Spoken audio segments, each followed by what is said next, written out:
as Nolan Brett picks up for a 2-on-1. Brett works in and slides it to Gavin Birmingham, who makes no mistake for his second consecutive tally. That was Nolan Brett to Gavin Birmingham for a beauty goal on Friday night in a victory over the Thamesford Trojans. Birmingham scoring that game-winning goal in the second period, making it 3-2, and the Navy Vets would go on to a 5-2 victory. And they closed out the preseason with a perfect weekend, also beating the Grimsby Peach Kings on Sunday at Southwood by a score of 4-0. Tyler Boak making 36 saves to pick up the shutout on Sunday. We will see if this good weekend and the momentum from it carries forward into the regular season starting this Friday night. Welcome to the Anchortown Report. My name is Darren Stevenson. I am your host as well as the executive producer for 519 Sports Online. This week on the show, we will hear from the second-year returning captain, Jordan Thomson. We had a chance to chat with him as well as head coach Justin Elms as we get ready to kick off the season. It all gets going on Friday night at Southwood with the Navy Vets hosting the Wellesley Applejacks. We'll have more on the schedule, not only for the Navy Vets, but as well as the rest of the Doherty division. That's coming up a little bit later in the show. We also have news about a new signing, a hometown signing, a player from Woodstock signing with the Navy Vets over the course of the last week. Justin Elms will bring you that news. We will size up the Doherty division. It looks super competitive this year. We'll see how the Navy Vets fit into that. And Jordan Thomson tells us who he believes the best goalie in the division is. Let's hear from Jordan now, our conversation with the captain heading into the home opener on Friday night. Jordan, let's start with the positive takeaways from the last weekend of the preseason. Obviously, a good weekend for you guys, winning those two games back-to-back on Friday and Sunday. What'd you see from the group, and can that give you some momentum here as you get ready for the regular season opener on Friday? Yeah, for sure. Can't say too many bad things. That's for sure. Obviously, there's plenty of things to work on still. It's still early, but the guys, they're all putting a lot of effort into the game, and they're working hard. Forecheck, back check, just doing the little things right. I can't really complain too much. Obviously, still, lots of stuff to work on, but definitely a lot of positives for sure. Yeah, and seeing Tyler Boak get that shutout on Sunday, maybe that's a sign of things to come as well. Maybe give me a sense of the goaltending tandem back there. Kobe Nadelin's a young guy, but he's played well in the preseason, and we all know what Tyler Boak can do. That gives you guys confidence as the defense core that even if something happens, you got those guys to backstop you. What can you say about those two? Yeah, for sure. Well, obviously with Tyler Boak, best goalie in the division for sure. I don't really think there's any debate about that. He's probably proved that the last 3 years, in my opinion, but I don't know. I might be biased, but he's honestly proved that the last 3 years that, he's top goalie in this division for sure and possibly league. And it's a great thing, especially for Nadalin, being such a young kid. It's just a great kind of role model almost to kind of look up to and have a guy like Bout to, help kind of teach him little things here and there, as well as Keegan Brett being the goalie coach is another great goalie that we've had.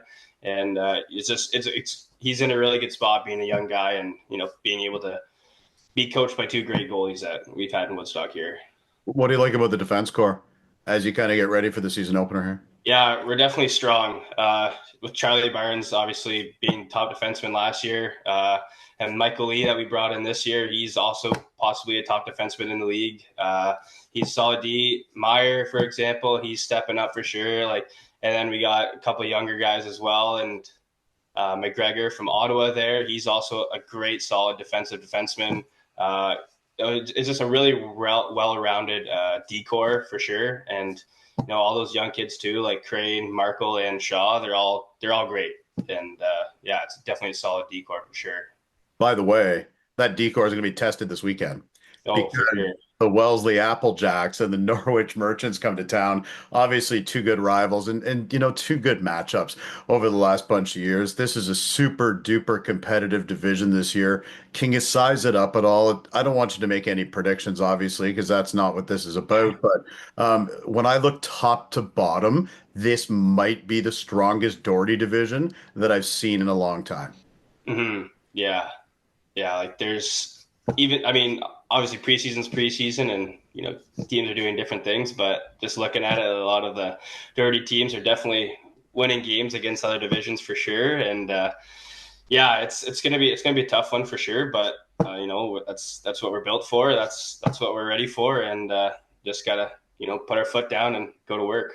So what do you hope to see this weekend then? You always have excitement, you always have nerves, as you get into the regular season, and you just got to kind of settle in. And I thought maybe that's something you did last Friday night too. You didn't have a great first period against Thamesford. You come out in Mhm. the second, it was obviously much different the rest of the way in that victory over the Trojans. Size up that for me. Just, what's the buzz going into the weekend? Here we go. It's go time, right? Yeah, I mean, all the guys are excited for sure. Start of the season, some guys going into their final season, and as well as some guys going into their first season, right? So it's definitely a lot of different feelings and different perspectives on things from our team, but everyone's just super pumped, super excited, ready to get started, and yeah, it's going to be a good first test for sure going into the weekend with Wellesley potentially being a top team as well this season, and just the rivalry we have with Norwich too. It's going to be a battle of the weekend, that's for sure. I know it's an honor. I totally get it being the captain of the hockey club, obviously for the second year. My question is this: what do you take most pride in? Being a hometown guy and wearing the C. I think when you look back on this 10 years from now, 15 years from now, maybe it'll settle in a little bit more then because you're in the moment right now. Do you understand what it means and the pride that you feel to wear the C for your hometown team? Yeah, honestly, it obviously means a lot. Honestly, I haven't played for a different hockey center other than Woodstock. Played in Woodstock minor hockey my whole life, and just instantly went to Woodstock Junior C. So it obviously means a lot to me for sure, and it's an honor for sure. I definitely am not going to take it for granted now because I know looking back, like you said, in a couple of years, I'm gonna wish I was back in my position now for sure. But yeah, I like to be a leader, just on and off the ice. I want to be there for guys for hockey reasons or other personal things outside of hockey. I want to be able to be a guy that people can just talk to. I don't want to be looked at as just a captain that's always harping at guys or just I want to be able. I want to be that guy that boosts everyone's confidence. I'm always there for guys on that kind of end of things, and yeah, just kind of be a good all around guy that on and off the ice. Who were some of the role models or the minor hockey coaches that you had growing up through the Woodstock system? You've seen a bunch of different captains. You've learned from a bunch of different coaches going through the city hockey system. Do any names stand out about people that potentially influenced you or helped you get to the point where you're at, where you're second year captain with the junior hockey team? Yeah, I think. Well, especially I would like to say my first year of junior with the vets. I'd like to think that Kyle Baker and Drew Woods, those two local guys were both captain, assistant captain my first year, and I really think they kind of also helped me give me that little extra boost of confidence each and every game, every shift. They were always kind of, hey, good shift, Tom, good shift, Tomber. They were always coming back to me, always checking in on me, making sure I'm good, like everything's good outside of hockey. And it's just, I was like, well, that's just what I want to do in the next couple of years. I want to be that guy that can always be there for guys, no matter what situation the team's in, they're in for their personal life. I just always want to be a guy they can come talk to. Lastly, just a comment on Justin Elms, the new coaching staff, a lot of Chris's on the bench for this coming season. Yeah. What's it like? What's it been like, with Justin and the new guys? Have you guys kind of found your groove and your synergy? Because obviously that's going to be important for you being the captain, kind of being that go-between, right? Between the coaches and obviously Mhm. the players. Yeah. Well, obviously, with having Justin as an assistant coach the last 4 years, I've got to know him pretty well, at a hockey matter and as well as like a personal matter. Um, Him and we've always his playing style is honestly my playing style. He's not more so about, the toe drag, the highlight reels and all that. And he's more of a get in the corners, battle it out, grind it out, finish your checks, play the simple, but also the physical and aspect of the game. And, just, I think, I think him as a head coach is going to be very good for this team. I think, that's what playoff hockey is, right? It's not about the skill. It's not about the toe drags and the highlight reels. It's all about the battling and grinding and just doing the simple things. And I really do think Elms is going to be a great head coach for sure. And yeah, definitely looking forward to this year. I promise you, if there's a Jordan Thomson toe drag, it will be front and center on 519. Well, that'd be the first one. So First one of your Woodstock career. yeah, yeah, or hockey career. Nice to get some perspective from Jordan about what it means to him to be a second year returning captain with the Navy Vets. And also, he acknowledged those who helped him along his road, including Kyle Baker and Drew Woods, and I'm sure many others as well, growing up through the Woodstock minor hockey system. Now it's time to turn to our conversation with the head coach. Here is Justin Elms announcing a new signing over the past week, as well as sizing up the Doherty division and looking ahead to this big first weekend of the Doherty division season. The regular season is upon us, and we are joined by Justin Elms, the head coach, for the second straight week here on the Anchortown Report. Before we look ahead to this weekend, Justin, let's take a look back at last weekend. Two big wins, obviously, over Chelmsford and Grimsby. What were some of your takeaways from the success over the weekend? Well, the first one was obviously we got to learn how to score in the first period. 0-0 after one, both times.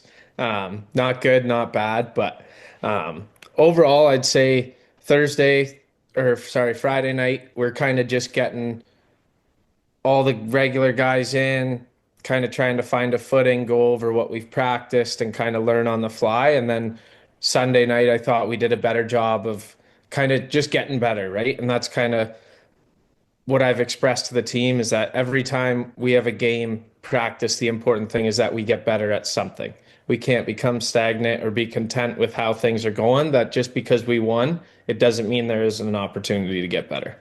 Gavin Birmingham, one player who certainly stood out to me. Nolan Brett to Gavin Birmingham. Beautiful goal. I think it ended up being the game winner on Friday night. Speak to Birmingham's play. He's contributing offensively, and that's a good thing for the Vets. Yeah, I mean, I'd have to hand it to the whole line, like all Sure. three of them, all Woodstock kids, Berm, Stan, Bretter, like they just kind of took it in stride playing together, which they haven't really done a whole lot of in the past, even though they're returning guys. But I just kind of thought, let's see what happens, and turned out to be a good hunch. So You look like a genius. for now. For now. Jordan Thomson just said, talking about the goaltenders, that he believes, in his opinion, that Tyler Bouk, who had the shutout on Sunday against Grimsby, is the best goaltender in the Doherty division. Do you agree with that? And how do you kind of maybe look at maybe some of the other teams? Brandon Abbott was exceptional for Wellesley. There's been a lot of good goaltenders that have come through this division the past couple of years. Yeah, I mean, a pretty bold statement from Jordan. I'm not going to agree or disagree, but I will say he is a very exceptional goalie for, um, and For your that, group, for sure. yeah. And like with Brandon Abbott last year with Wellesley, like he was a phenomenal goalie. He held them in a lot of games, and we're hoping Bouk is able to do the same thing for us. We just can't rely on that, last line of defense with him back there. New player out of the lineup, Austin Doolittle, who is a forward, another Woodstock kid, and it's great when you can develop within the system. He played the U18 last year with the junior Navy vets. Tell me a little bit about his game, who he is on the ice, off the ice, and why he's going to contribute to your success. I mean, on the ice, he kind of just goes a little bit. He's not one of the more like the bigger guys out there, but he can kind of be shifty and just kind of make some nice plays. Obviously, the transition from U18 to junior will be a little bit for him, especially at the start, and hopefully we can work with him and kind of make that transition a lot smoother. Cooper Vickerman debut on Sunday, scores a goal. Always nice to see him score a goal in his debut. Give us a sense of what he's about. Oh man, his presence was felt when he showed up and stepped on the ice. I remember we were walking out the tunnel for the exhibition game, and there's a couple fans standing there, and obviously he's just about as tall as Barnes, and the two of them walk out, and the one girl just kind of looked up, and I could have swore her jaw hit the floor. He just add in a little bit more size, physicality, speed, skill, kind of everything mashed into one there. Power forward. And if he can Yeah. score and use his body, like, is that really what you're hoping to see from him? Yeah, like, hey, I got no problem with how he played game one. He can keep doing that, keep being physical, keep putting the puck towards the net and making plays. got nothing to complain about there. Let's see what happens in game two on Friday night. Let's start there. Wellesley Applejacks come to town. Opening night, always a few jitters. What's your pregame message, or what do you say to the guys? You've talked about having a slow start, not scoring in the first period. You actually were down, I believe, 2-0 to Thamesford on Friday night in that exhibition game, which is a preseason game, so I'm not putting any stock in that. But what do you want to say to the guys as they head out the tunnel? Just enjoy it, honestly. Like I feel like for a lot of the returning guys, they're kind of getting older, and as the years go on here, kind of less and less of those home openers going forward. And same with the new guys, just take it all in. First time experiencing it, especially even some of the guys that are older but new to the team. Like maybe the atmosphere will probably be a lot to take in at first, but just enjoy it and just don't try and do anything too special and just keep playing your game and be rewarded for it. Obviously, it's easy to sit here and say 2 wins on the weekend against Wellesley and Norwich would be an absolutely incredible start. We'll see how it plays out, over the 60 minutes of those two games. I guess my question to you is, what do you want to see from the group this weekend? What are you hoping, whether you win one, lose one, win two, whatever it is, doesn't really matter. What are you hoping the starting block is? Because that's really where you're at. You're in the starting blocks and hoping to build towards something special. Yeah, I'd probably say it kind of goes back to what I was saying earlier about just making sure we're getting better every game. The results are going to come or they won't, especially early on. Like we're not looking to go 42 and 0. Yeah, it would be nice, but if we're not getting better, it's not going to matter come February, right? So just kind of what we've been working on, just make sure we're getting better at something. How does the division stack up? I take a look at this and Norwich, Tavistock, Wellesley, New Hamburg has obviously been incredible the past couple of years. Hespler's on the rise. This is going to be super competitive, which is exciting for me. Just that I get to cover these games and be around it and watch some really great hockey. When you look at the division overall, and maybe it's hard to know right now because you haven't seen everybody yet, but from the outside looking in, it looks like this is going to be about as competitive as it's been in quite a while, Justin. Yeah. Yeah, which is what you want to see. And like you said, you can sit here and you see the names pop up on the transaction lists and what players going to what team, this and that, but you never really know till the season starts. So just kind of take it one game at a time here to start and kind of see see what teams are kind of all about. And if we got to make adjustments against certain teams, that'll come as we go through the season here. Score a few goals in the first period and enjoy the moment. Those are just a few of the messages from Justin Elms as we head into the first weekend of the Doherty Division season. The Navy Vets getting ready to play the Wellesley Applejacks on Friday night at Southwood. As we take a look at the upcoming schedule, puck drop on Friday night will be at 7:45, and the Navy Vets actually play 3 straight home games to get the regular season going. They continue on Sunday, and what a matchup this is going to be. It's always fun when the Norwich Merchants and the Navy Vets get together, and this Sunday afternoon for this matinee game will be no exception. Puck drop is at 1:45. Then next Friday, it's the Paris Titans heading to Woodstock. So lots of action here in Woodstock over the next week or so as the Navy Vets get their regular season rolling, and lots of action across the division this weekend. Teams playing their home opener. The Tavistock Braves are home Friday night. They will take on the Paris Titans, as well as the Norwich Merchants. They are on home ice at Nordell Arena facing the New Hamburg Firebirds, who are the defending Doherty Division champions. The Firebirds will open at home 1 week later when they raise their Doherty Division banner, as well as their South Conference Championship banner. That will take place on September 19th. As for this Saturday night, the Wellesley Applejacks, they will play at home on Saturday against the New Hamburg Firebirds. The Paris Titans also having their home opener. Then on Sunday, the Hespler Shamrocks, they play at home in the afternoon at Hespler Memorial Arena. So tons of action around the division this coming weekend, and we encourage you to get out to the rink, support junior hockey, and support your local junior hockey team. That's it for this week's episode of the Anchortown Report. We appreciate you watching, and we will be back here next week with more news, scores, information from the Doherty Division right here on the Anchortown Report. My name is Darren Stevenson. We appreciate you watching this week's episode.